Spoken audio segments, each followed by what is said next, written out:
This conference will now be recorded. Okay, very good. I call to order the meeting Thursday, June 4th, 2020 of the Montechusett Regional Planning Commission at 7:03.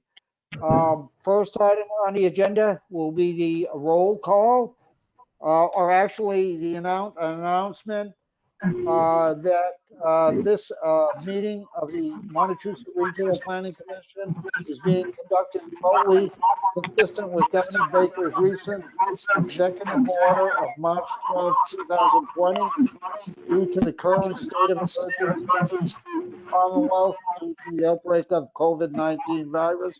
And being a remote meeting, all votes will be taken, what the heck's the word I want? By roll call. And just to note, please mute your microphone unless you're ready to speak, because it does give feedback. So if you haven't muted, please do. Okay, very Make sure good. you're muting your microphone unless you're actively speaking to avoid any feedback. Okay, very good. So I'm going to start with the members. Alan, please designate if you are here. Alan Pease. Here. Barbara Yocum. Here. Bob Schwartz. Here. John Telepiak. Here.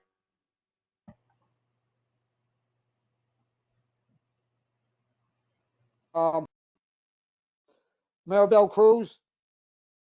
Yes. Mike Smith.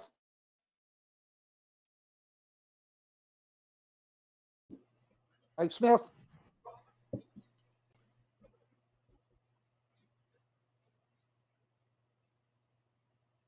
He's muted. I don't hear anything, but I see him here. Muted. Maribel Cruz. Here. Okay, Phil Duffy. Here.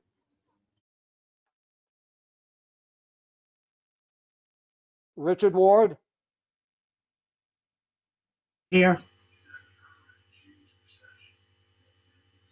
Russell Burke. Here.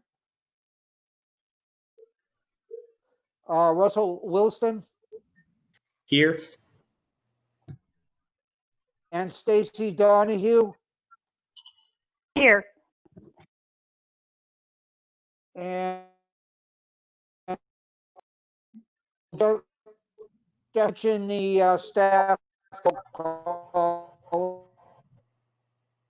column, we have Linwood Livin, John Hume, Here. Glenn Eaton, George Cahale, Yes. Fred Harris is here. Here. And okay, and Glenn Eaton also. Did I get everybody? Did I miss anybody? You missed Jason Stanton. If I don't hear anything, and Laura Schifrin. anyway, we got a quorum anyway. Oh, okay. Okay, yeah, we'll get you, Laura. Okay, very good. Next item on the agenda is approval of the May 7th, 2020 MRPC minutes. Make a Now, motion. I to accept those do minutes as have to, I did see one. Please, who's that? John Slupsiak making a motion to Well, accept the minutes. actually, before,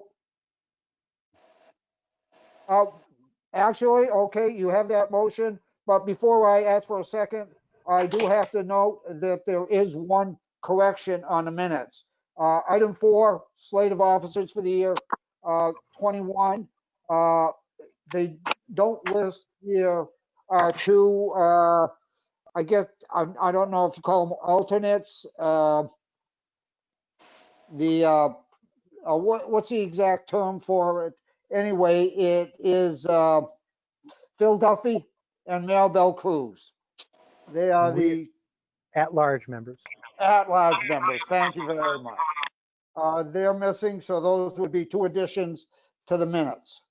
So I will take John Telepiak's motion. Will you amend that to make the corrections that I noted?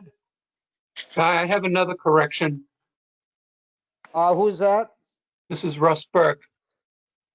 Okay, very good. What would that be? Items 2 and all other items where they list, that's the attendance, and then all the roll call votes do not have my name mentioned as voting. And it's particularly acute on item 3 where I made the motion, but I'm not in any of the lists of having voted. Okay, duly noted. So How'd you do that? if I'm assuming I you can did be in vote, no Russ, places so- at the same time. Russ, it's because we think, Russ, it's because we think of you as Yahweh. You're there, but you cannot be named. But the well, okay. attendance, the meeting's attendance sheet does have me correct as being there. So you're half Well- Yahweh. Okay. I would amend my Okay. motion to accept those corrections. John Telepsiak. Okay. Very good. Do I have a second? I'll second it. Okay. Very good.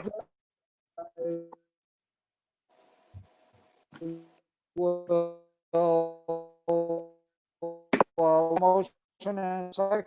Any other discussion? The roll, Alan Pease.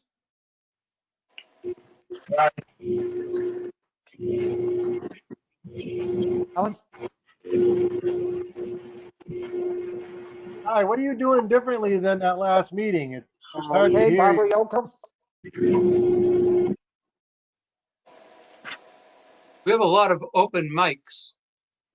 People should mute their mic Okay. unless they're Can you speaking. hear me now? Yeah, we can hear you now. You're just breaking up every once in a while. Okay, Barbara Yocum. Who I am? Yes? I'm sorry, were you asking a question, Okay, Guy? Bob Schwartz. I asked for, we have a motion and I'm asking for a yea or a nay. Yes. I'm sorry, yes. Barbara Yocum. Okay. Okay, Yes, very Bob good. Schwartz. Then we go down to, okay, I got you, Bob. John Telepiak.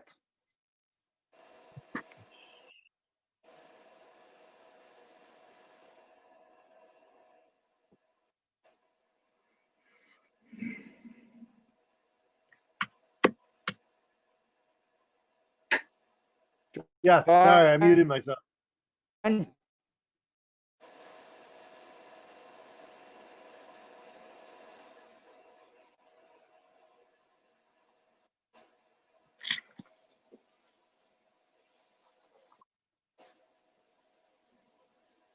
Laura Schiffern.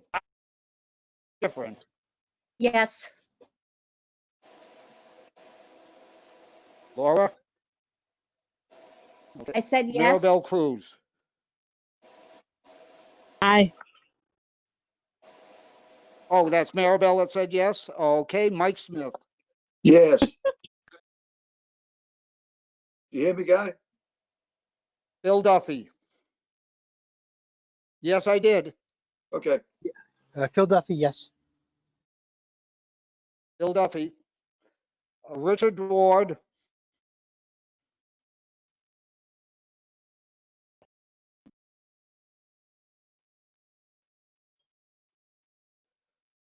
Russell Burke. Yes.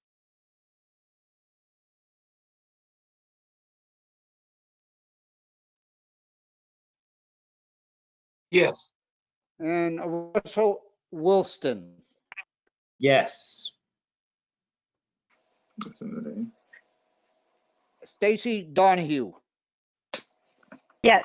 Okay, very good. We got through that. I hope everybody can still hear me. I haven't been breaking up too bad. Okay, very good. Next item we will go to is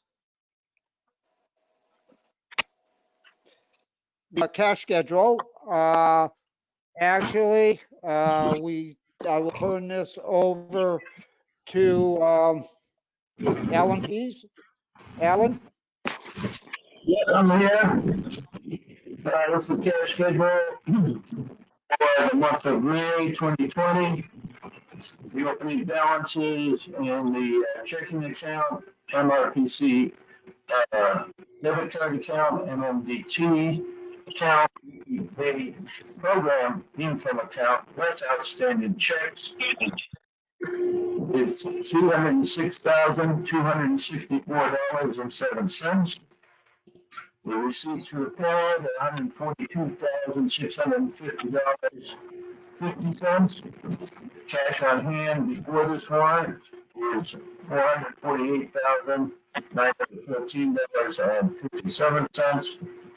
Less the amount of the warrant, which is $87,849.48, to a balance of $361,065.09, which agrees with the amount on deposit.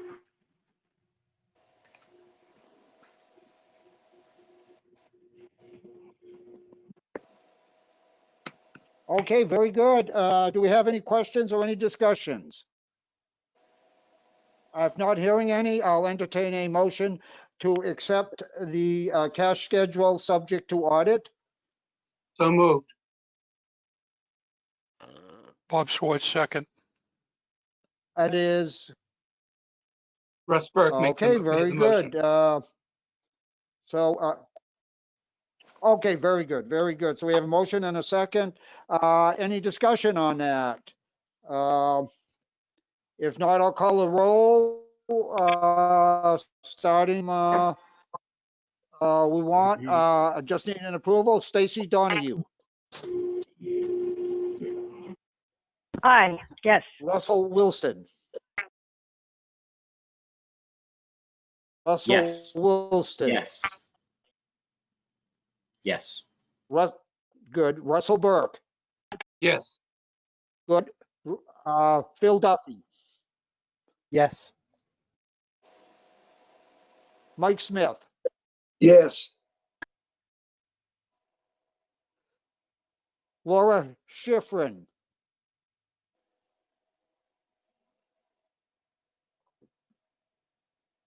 Yes. Gotcha. John Telepiak.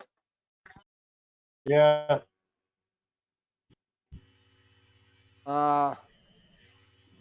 And the chair votes yes. And I'm going down a list here. So Bob Schwartz, Yes.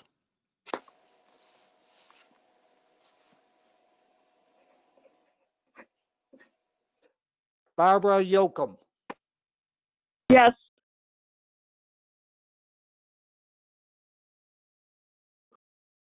gotcha, and Alan Pease. Yes. Guy, I think you missed Richard Ward. Okay. As an alternate, I don't. Actually, Rick Ward My bad. I was just following along. can't vote. Right.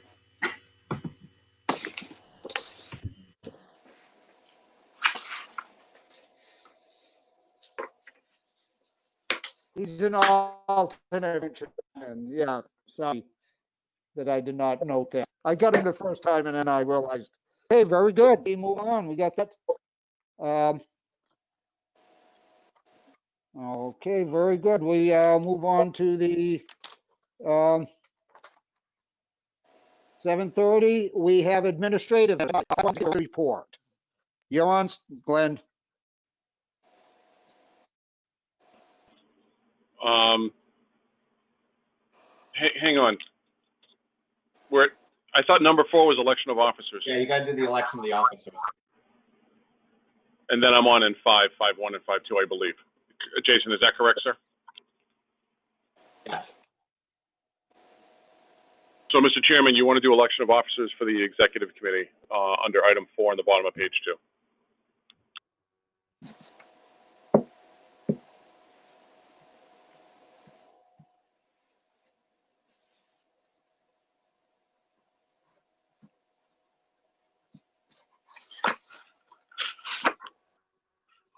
Guy's muted.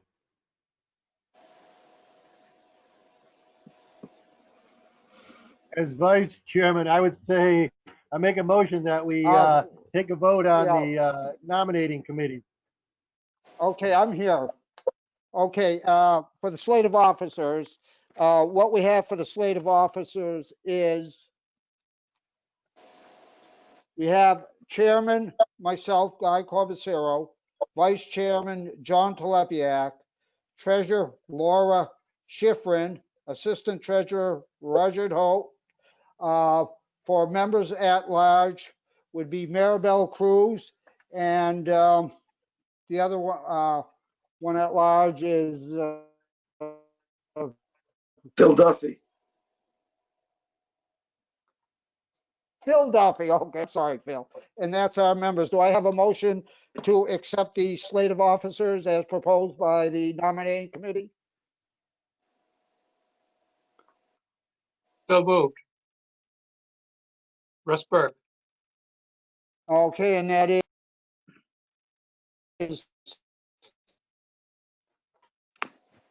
very good. And a second. Second, Russ Williston. Anybody? Who would that be? Second, Okay, Russ very good. And now again, I will call a roll. I am using this list of members. So, okay, all in favor? If there's no discussion,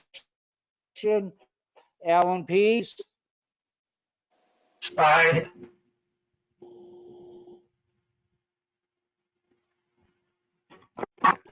how do you vote, Alan? Yes, aye. Barbara Yocum, Yes.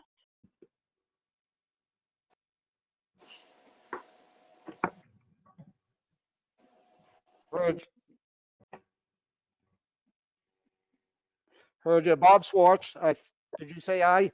Yes, I did. I just did. Yes. Myself, Guy Corbacero, aye. John Telepiak. Okay, gotcha. Laura Schifrin, Yes. Did you hear me? Laura. Okay, Maribel Cruz. Aye. I heard, yes, I heard you, Laura. Maribel Cruz, Aye.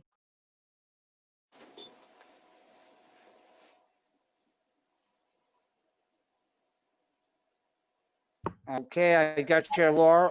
Maribel, Mike Smith, Yes. Mike, Yes.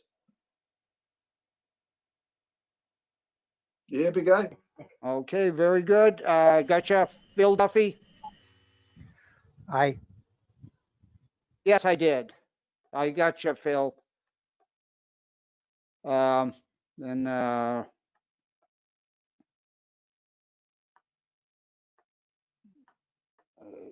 computer's hanging up. 1 second here. Russ Burke, Yes. Russell Burke. Gotcha. Yes, Guy. Russell Wilson, Yes. gotcha. Stacy Donahue Yes. and Stacy Donahue. Yep. Gotcha, Stacy.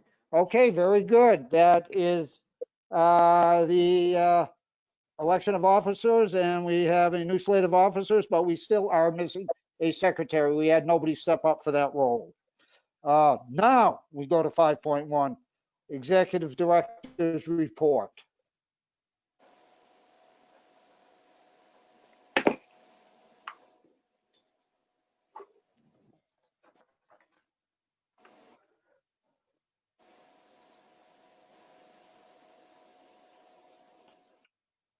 Sorry about that. I wanted to make sure we documented the vote.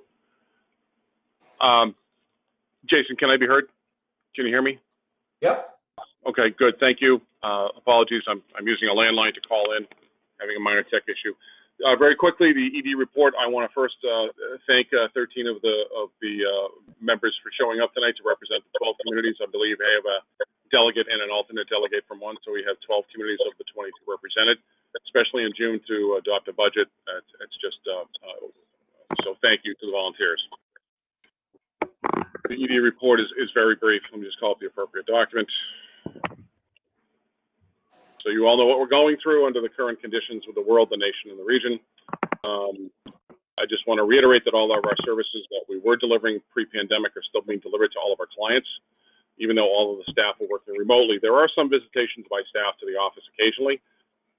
And to that, the Baker Polito administration, working with the state DPH and with federal CDC data, has created a four-phase implementation plan for reopening of certain organizations or entities or businesses. Linda has been instrumental, Linda Parmenter have been instrumental support helping me prepare the business reopening plan. We have to self-certify that we are prepared.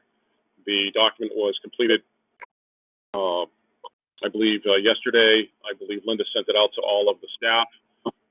They have to read it, sign it. We put it in the personnel files.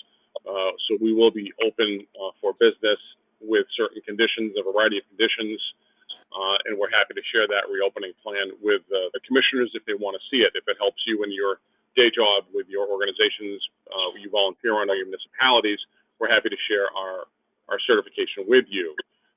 We will be reopening on June 8th.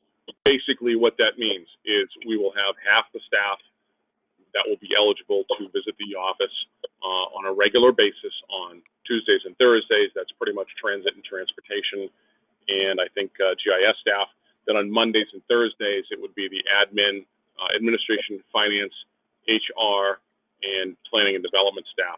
So we have 14 people.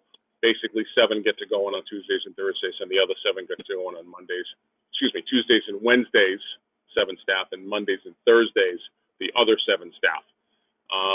Fridays, technically, people can go into the office with pre-approval.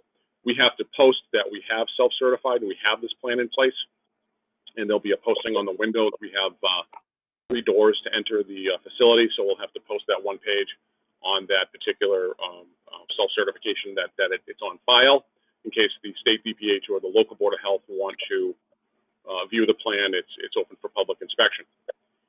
The visitors will only be allowed into the facility on a pre-approval basis. Basically, everything we know about how we're working will remain the same, i.e. Remote participation in meetings until the governor lifts that order. When we can all go back to be in the same room, then we'll do that later. However, as long as that executive order is in place, his COVID order, I should say, to allow remote participation, we'll continue to do so. There are other elements of the plan. I won't bore you with the details.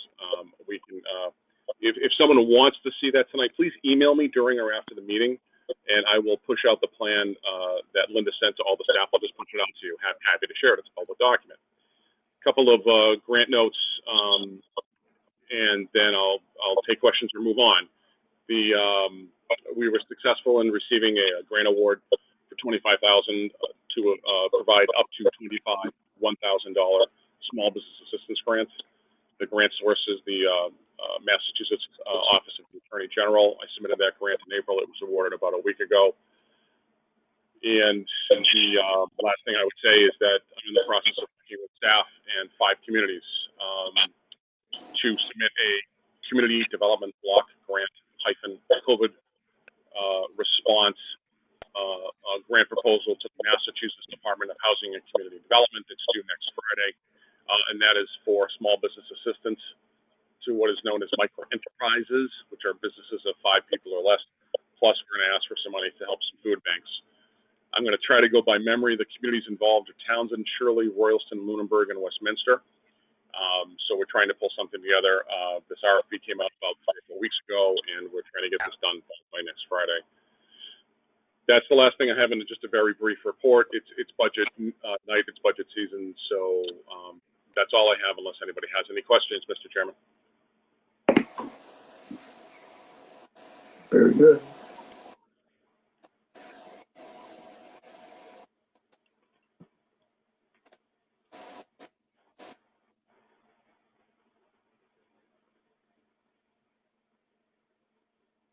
Mr. Chairman? Mr. Chairman, you're muted. You're self-muted. Almost. There we go. There we go. Any questions for the director for that part? If not, let's go on to the budget presentation. So thanks, Mr. Chairman. Jason's going to call up the budget in just a minute. As he transitions, I will be minimizing the GoToMeeting, and I'll please just bear with me as I do my technology over here. Okay. So it is a different world, as I keep saying. Basically, what I've done is I've created a budget that is conservative in the context where and bluntly, we always do this. I always do this with the staff team, that we always try to minimize our potential revenue, so we don't overestimate or overinflate our potential revenue that comes into the organization, and we try to keep our costs as low as possible. Also, there has been a report. We hired a a compensation consultant. That draft report we do have. Basically, that compensation study says that 2 out of the 14 employees' salaries are out of whack. Those are 2 principal planners in the transportation department.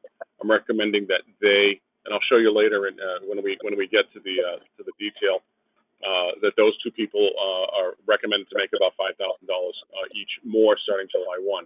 The other 12 employees, I'm not recommending any salary increases for anybody else this year.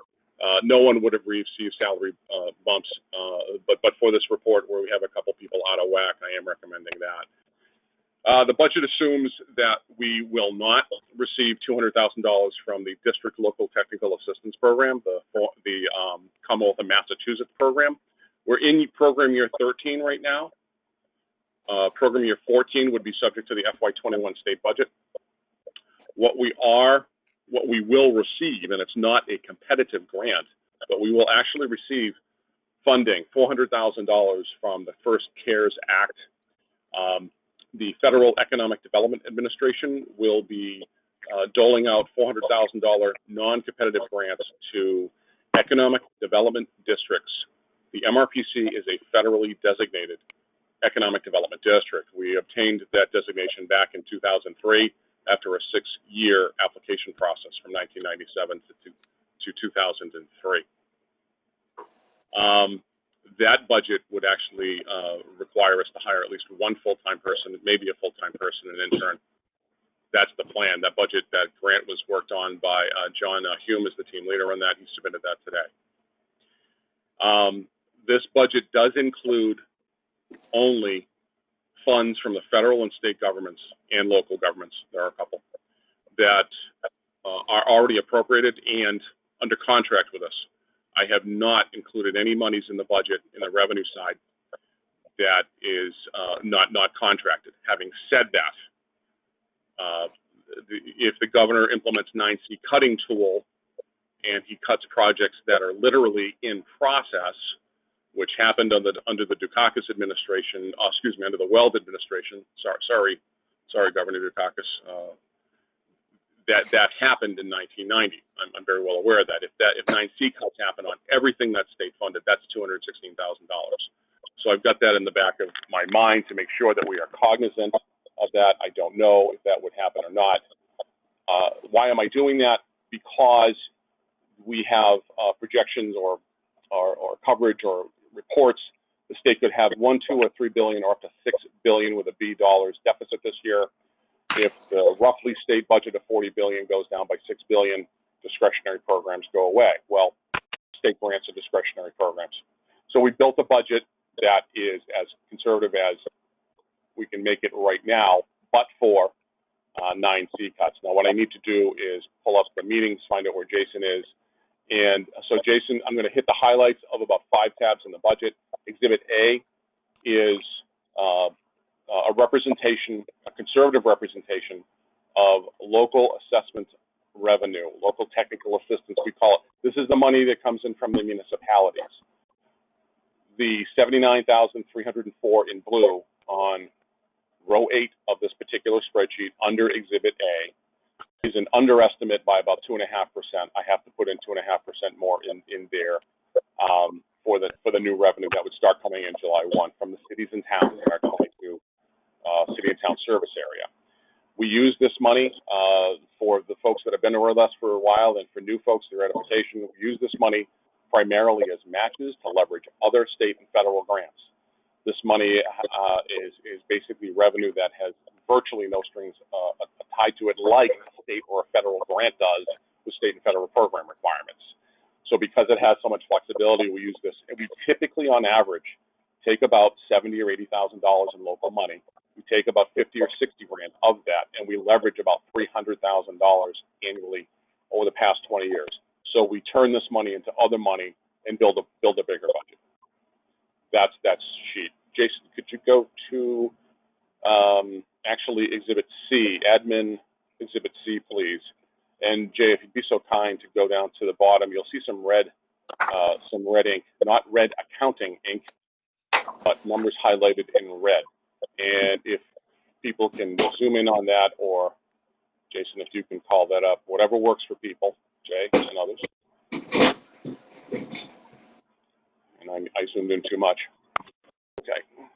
I want to highlight something. So what does all of this mean? All the budget comes down to is, if you can see on the middle of this, thank you very much, Jason. I think that's readable. If it's not, somebody's going to text Jason in the chat. On row 48, total projected expenditures, follow that line to the right. Under column F, it says $1,709,970, $1,000,007. Total projected revenue on the next line, 49, row 49. Total projected revenue, $1,773,000 and a few bucks, almost 8 million. So we're out of sync by about, I think that says 63,000 and change, or about 3.7%. Why I usually go to this part of the budget, usually at the very beginning of the presentation, is that this is a pit of that percentage right there in cell reference. I think it's probably E50 if my eyes are working correctly, that 3.7%. So I put this calculation in about 12 years ago to see, as we project in June for the upcoming 12 months of the fiscal year, what does this mean? If this percentage is under 20%, and if nothing else changes, okay, under 20% and nothing else changes, this is a 3.7%, $63,000 gap that we have to fill during the next 12 months. If it's under 20%, we have always been able to fill the gap. That's if nothing else changes. So that's very important. We always need to find money during the fiscal year, and this number is always in a negative in June when we adopt the budget for the upcoming fiscal year. So this is really the biggest takeaway tonight. It's a skinny gap. Now, this budget will change 100 times in my computer, and it'll change quarterly as we go through the year with the commissioners. Why will it change? Because variables will change. We'll get more money. I would like to reward the staff who are working ridiculously hard through this horrible situation right now at some point during the year, but we've all got to go find that revenue and bring it in. What's going to happen in the next 12 and a half months? I don't know, and I don't think anybody does. But that's the gauntlet that I throw down to all the staff every year. We got to work together to deliver the services, be relevant, and if we can afford those raises, we'll do them. If we can't, we can't. It's just that simple. It is math. Jason, would you head to? Yes, please. Glenn, this is Barbara. I I'm confused. If your expenditure, it looks like your expenditures are less than the money coming in. So it looks like you're going to have a surplus of 63,313. What am I reading wrong here? So either I've identified the numbers in either incorrectly or my formula is backwards. The bottom line is that we're close. We're close to parity. Okay, right. But it looks like you're projecting revenue is higher than expenditures. So that would be. So my labels are probably in wrong. the black. Right. Okay, I think they're switched. My labels may be wrong, or I've got a formula problem or a cell reference problem. I'll verify that tonight, and I'll send out an email to everybody, and I'll tell you what that is. Thank you, Barbara, so for picking up on that. Do you understand what I'm saying? I understand completely. Yeah, absolutely. Yeah. Okay, thank you. Yeah, because if the revenue of 1.7 really is the revenue, then we've got an overestimate by about $63,000. But let me verify that. I think you're. If I'm looking at this, I don't see your formulas, but the fact that you're showing a budget surplus as a deficit, you probably make the wrong function.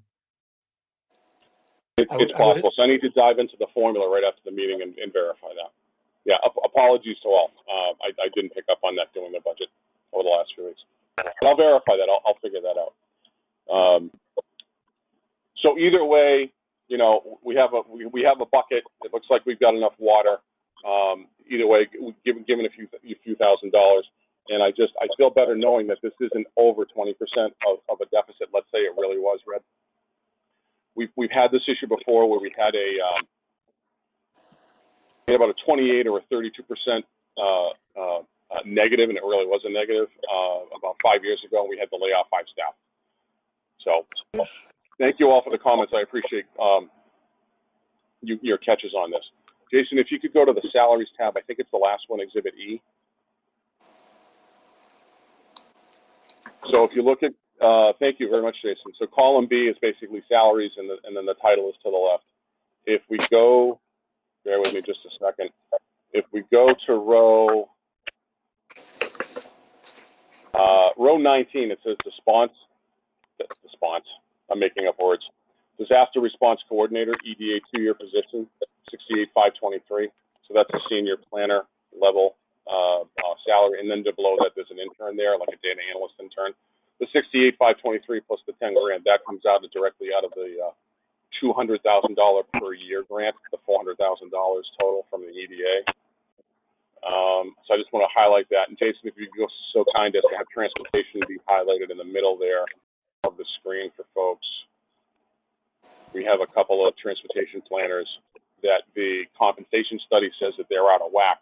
So if you look at rows, let me get this right, 30 and 31, those two principal planners, their salaries at 63,661 and 60,594.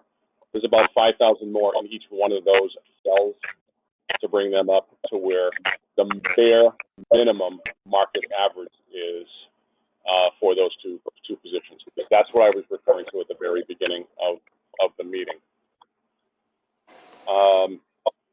Lastly, Jason, if you go to its revenue and expenditure tab, I think it's B. Okay. And there's a lot here. So Jay, if you want to, after you do your maximization there, we'll go quickly by the columns. Column B is basically the money that comes from the municipal assessments that's left over after matches are made for state and federal grants that we pursue. C is basically the FTA, Federal Transit Administration contract, that's C and D. E is a contract between MRPC and the Regional Transit Authority, Montezuma Regional Transit Authority. And if you want to follow along, the total amounts are on row 14. So you can see the amounts there. The next two columns, F and G, are for what we refer to in the office as 3C, or a PL allocation for the MassDOT planning funds. So basically these, and then the next column is we always plug in, somebody will hire Brad's staff for a private traffic count, our mass traffic count. Basically, it's money that comes in from the private sector, and Brad, correct me if I'm wrong, but generally speaking, we might make $1, $2, or $3 grand a year by, like Geronimo Properties might want a traffic count on an intersection if they're looking at the Kmart Plaza or something like that. Brad's demuting, I think.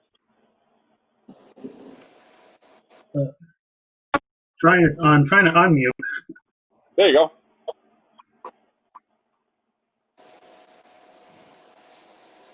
Brad, you're still muted, actually. You're still muted, Brad. There you go. All right. It's just slow to react, I guess. Yeah, occasionally we get a request from a private consultant to do a traffic count. Maybe at the most we've had maybe 2 or 3 in 1 year.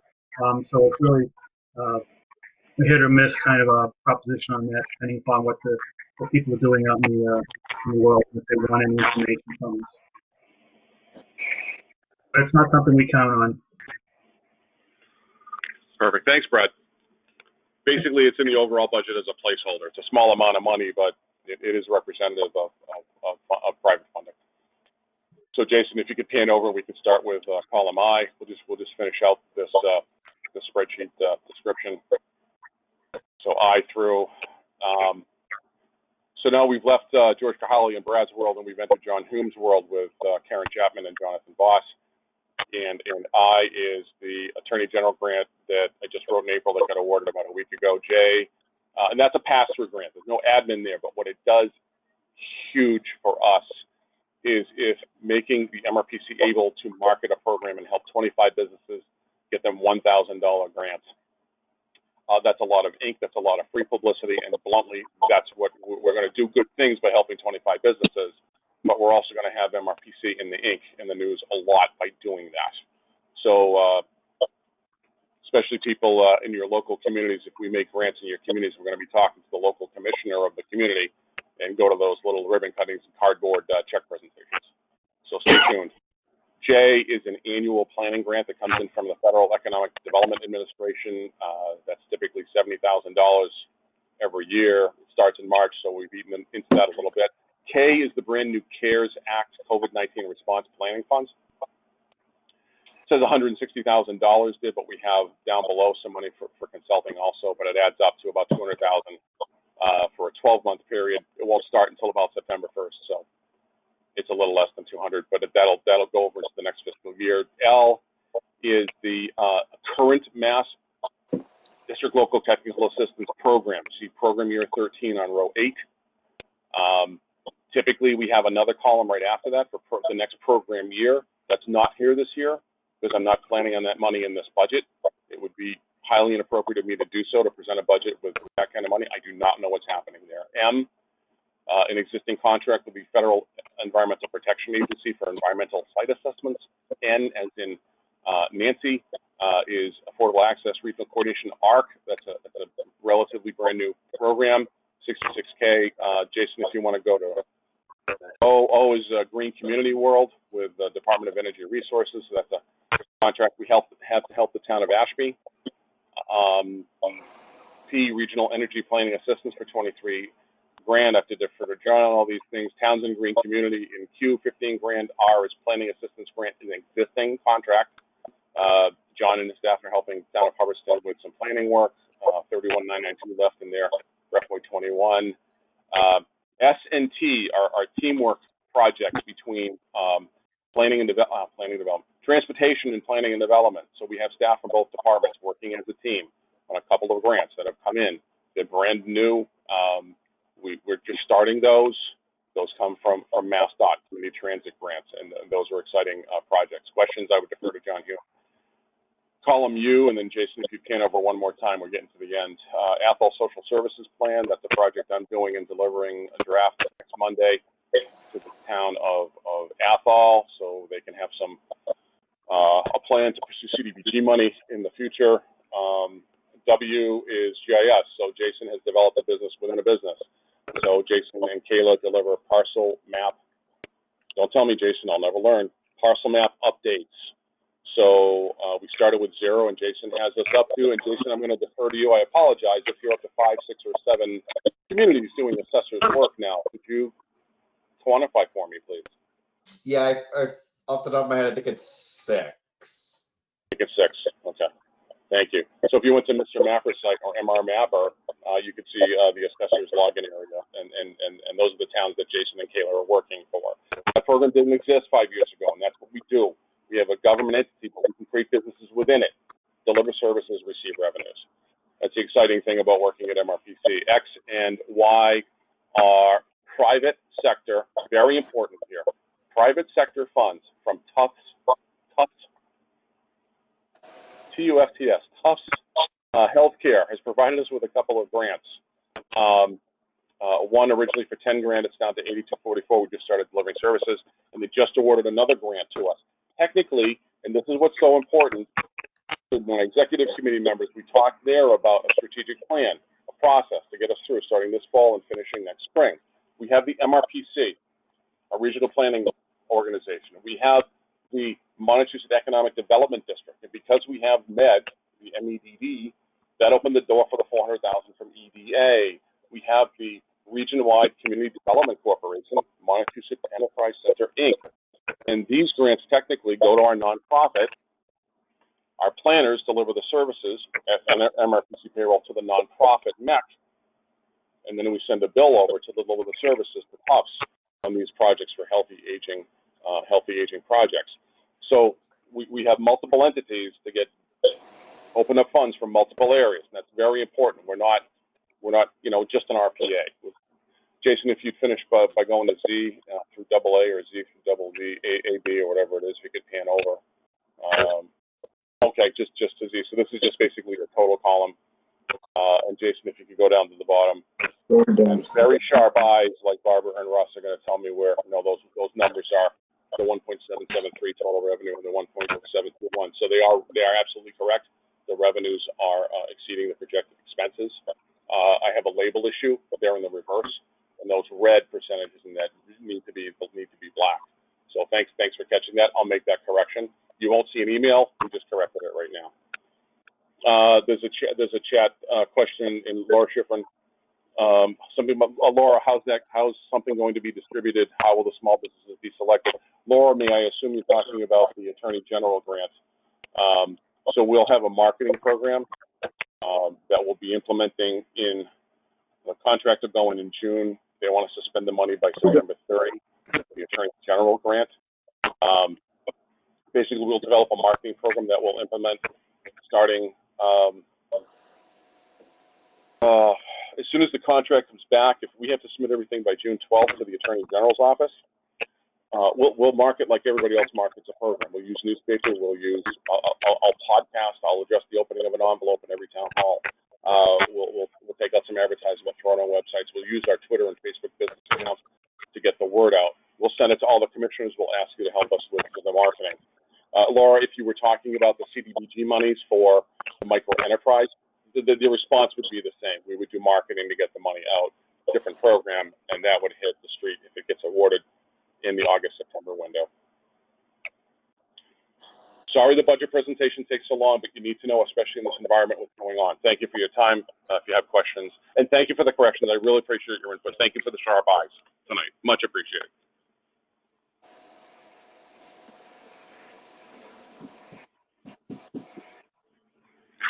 Thank you, Glenn.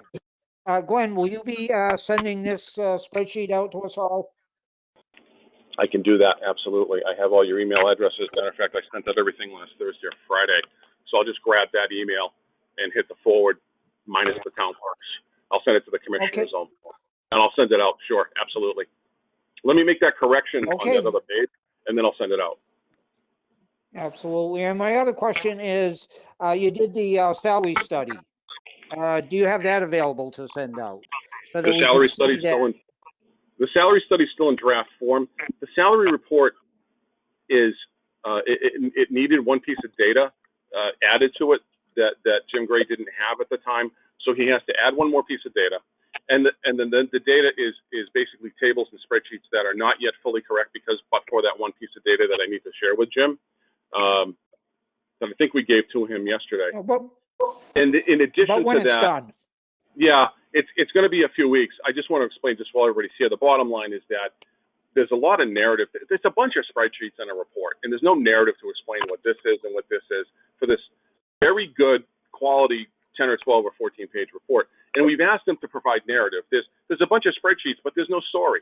It's like telling a kid's story at night. You have the narrative, no pictures in the kid's book, or you have pictures but no narrative. And how's mom and dad going to tell the story? So we talked to Jim. He's going to put the narrative in, but it'll be a few weeks. When that's done, Guy, yes, Linda or I will send that out. Yeah, actually, and I'm not even thinking for this immediate moment, but for next year, the year after, it'd be nice to have that to refer back to. Yes. So I'm thinking Thank you, long Mr. term Chairman. on that. Yes. Thank you. Do we have any other questions for the director?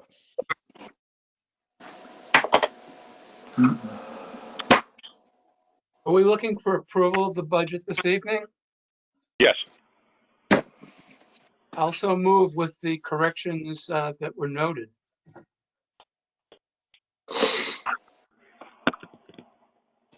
Okay, that and Russ? that was, Russ Burke from okay, Groton. very good. Do we have a second? This is Phil Duffy. I'll second. Okay, we have a motion and a second. Any other questions, discussions on this before I call a roll?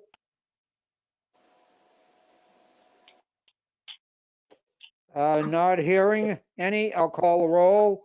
Actually, go ahead, whoever that is. Is there a question there?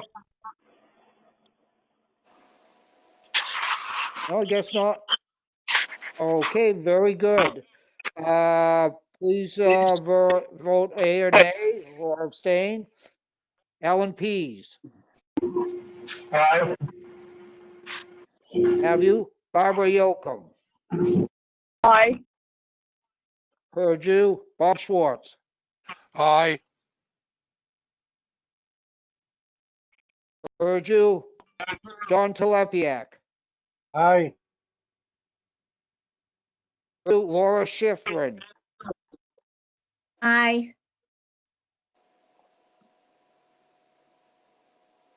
heard you. Mike Smith, Aye. heard you. Phil Duffy, Aye. heard you. Russell Burke, Aye. Russell Wilson, Aye. heard you. Stacy Donahue, Aye. heard you. And Guy Corbusser, the chair, votes aye, so it's passed unanimously.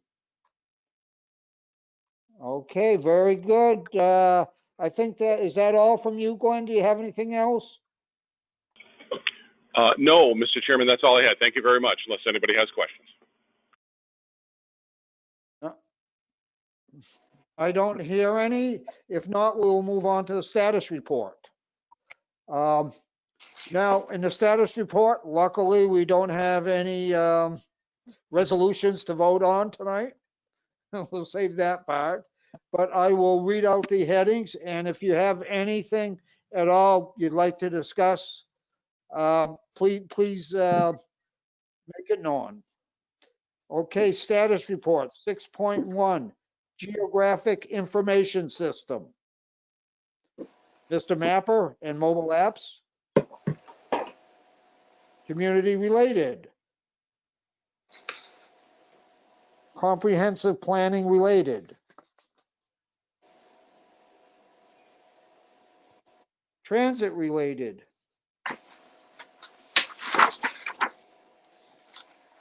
Information technology.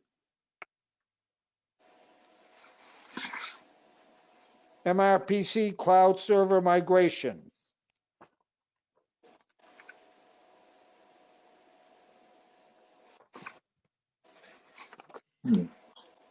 6.2, planning and development.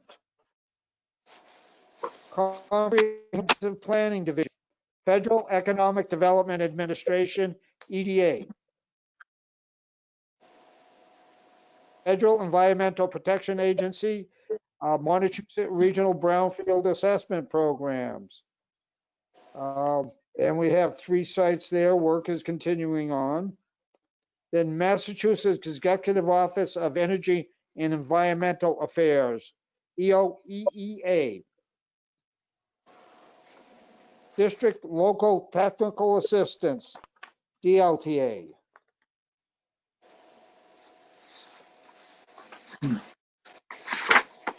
Okay, nothing there. We've moved down to Massachusetts Department of Energy Resources, DOER.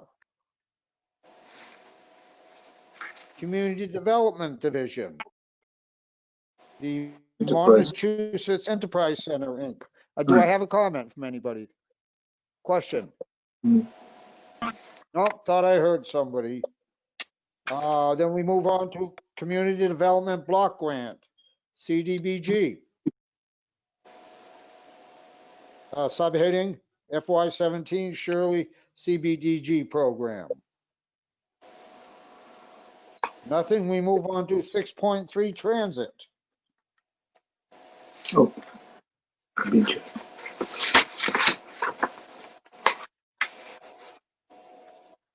nothing. Air Depot Air Pedestrian Plaza. 6.4 Transportation. Yep. We have the TIP. We have the UPWP, Unified Planning Works Program. We had talked about that previous meetings. Montechusett Joint Transportation Committee, the MJTC. And we are getting near the end. The next MJTC meeting will be June 10th, 2020 at 2:30 p.m. at MRPC offices. Again, that will be virtual. And then we have the next MPO meeting, June 17th, 2020 at 1 p.m. at the MRPC offices. Again, a virtual meeting. So that comes to the end of our list. Now we have new business. Is there any new business, Glenn? Or anybody that would like to speak to something new? I actually have a question. Who is that? Please, John Talepsia. please identify. Okay, John, yes. So how is, I don't know if this is the appropriate place to bring it up or anything, but is ridership down? How is transit and all these things affected by the current situation? Does it impact MRPC at all? Would that be, George, if you're there, can you speak to that or can somebody else? No, I will. As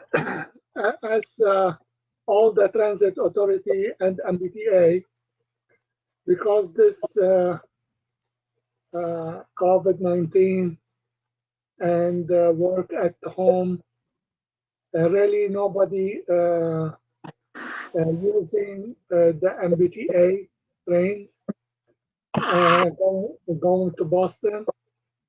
All marked parking garages, they are empty since the start. Nobody been parking there. And the ridership in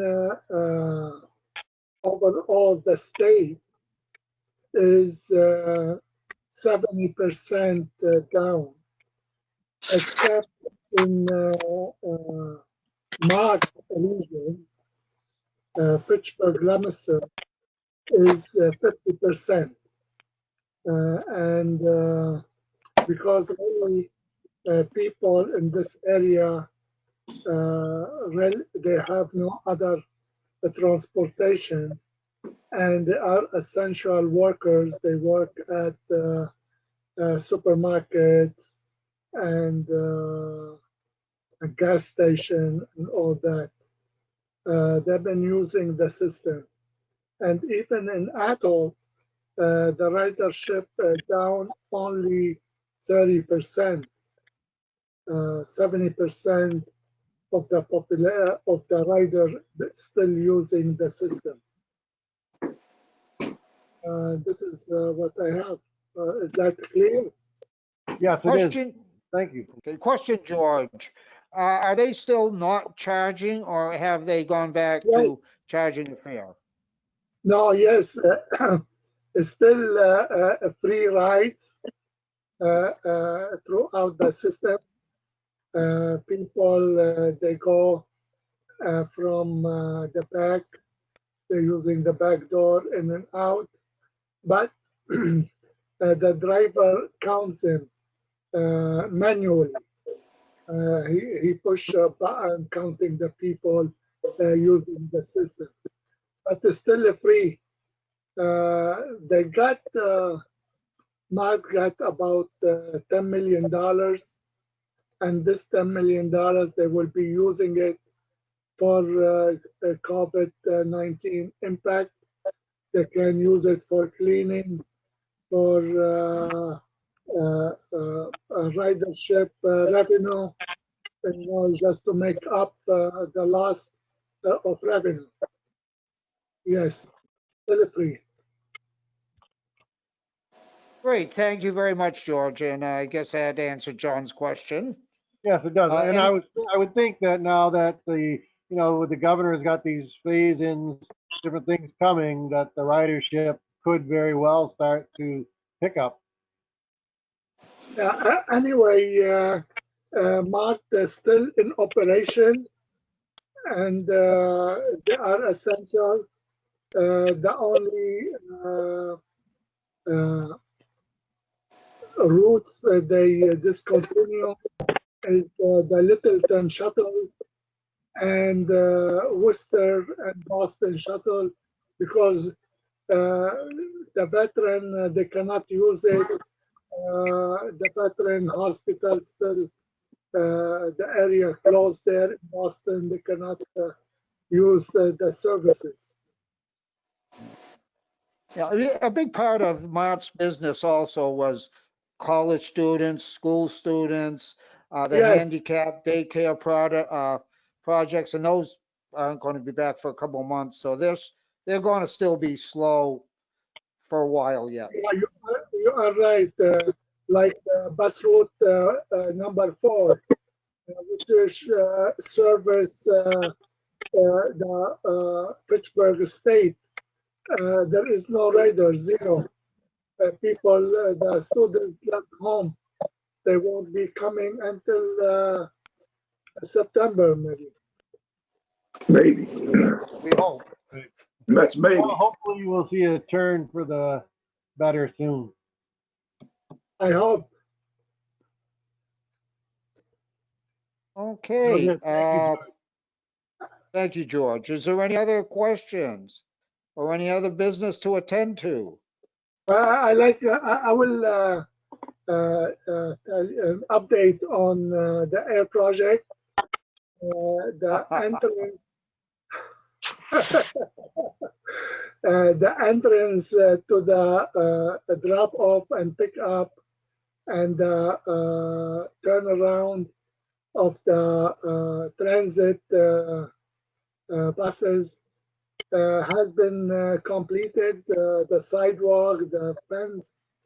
Monday they will be doing the pavement marking for this entrance. Looking very good. And this is the phase 1. Phase 2 will start soon, next week or after, building the pedestrian plaza with the landscaping. Good. Great, thank you, George. You're welcome. Okay, if I don't hear anything else, I think as being a small meeting, I call this meeting adjourned at 8:07. Thank you. Thank you. Thank you all for attending. Goodbye. Thank you. Be safe.